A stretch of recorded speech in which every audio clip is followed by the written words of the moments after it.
When it comes to social opportunity, few things matter more than higher education, says Quadlin and Powell from their book, Who Should Pay?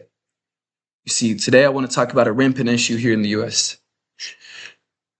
Tuition costs. Universities become way too expensive. According to the National Center of Education Statistics, public 4U tuition has increased 84% from 1999 to 2019. And in the same time frame, median household income only went up 15.7. Usually, prices and your income reflect one another. Sometimes they're a little imbalanced, but nothing is imbalanced as the cost of tuition and the cost of household income.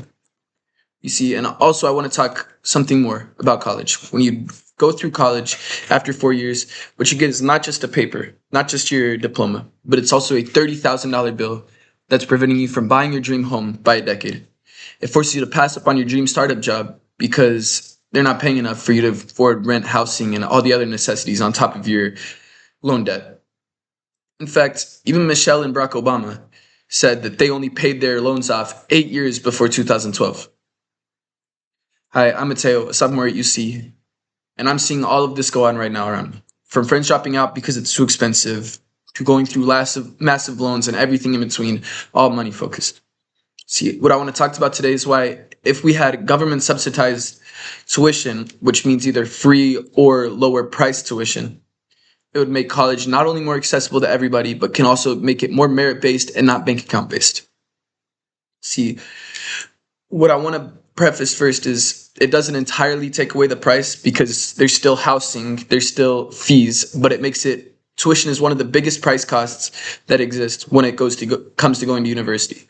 And lowering that can make it much more financially feasible. You see, lowering tuition helps everyone by breaking down the price wall.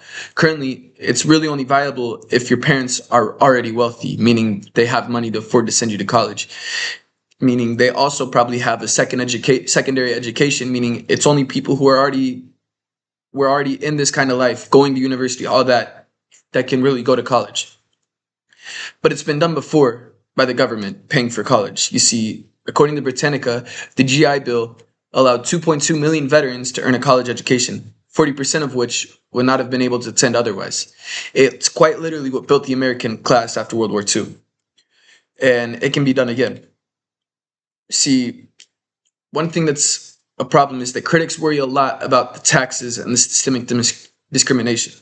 Tracy Cottom states that free tuition would not address the cultural and social barriers imposed by unequal K through 12 schooling.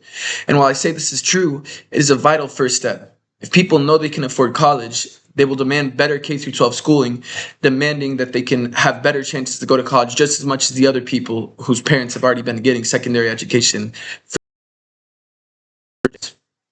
The other big problem that comes up is taxes. It says, why should we pay taxes if I don't even want to go to college? It's unfair to me.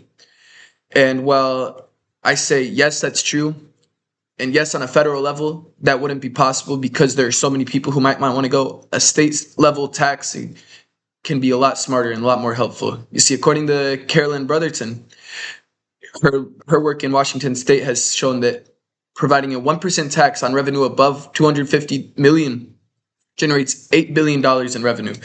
And companies and people who make over $250 million count only 700 in the state of Washington, meaning it doesn't affect that many people. And that will easily cover the around $1.5 billion needed to cover all in-state tuition costs in the state of Washington.